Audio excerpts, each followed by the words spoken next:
So mga idol, nandito tayo sa C6 sa may Taytay at dito tayo nakakita tayo ng napakasarap na pagkainan at dinudumog at maraming tao sa Magnolan Inasal. Parang pinipilahan siya, tingnan nyo.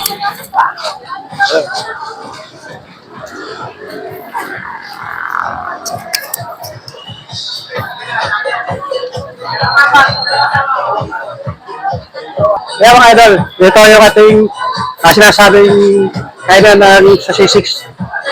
Yung mga kakain. Sarado, Maria! Sarado!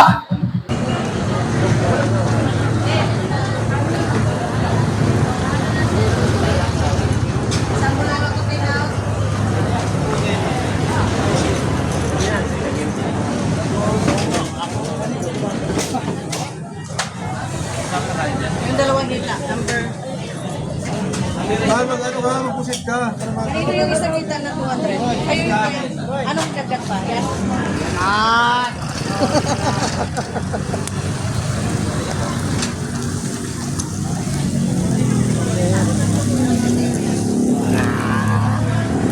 Ano iniihaw mo? Apoy?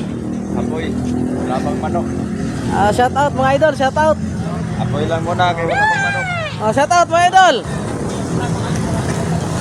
Grabe, grabe yung idol. Talagang pinagpipilahan talaga yung Magnolan Chicken Inasal. Masarap na giyaw. Sarap ang nag-iihaw o yung iniihaw ang masarap? Napakasarap, pinipilahan.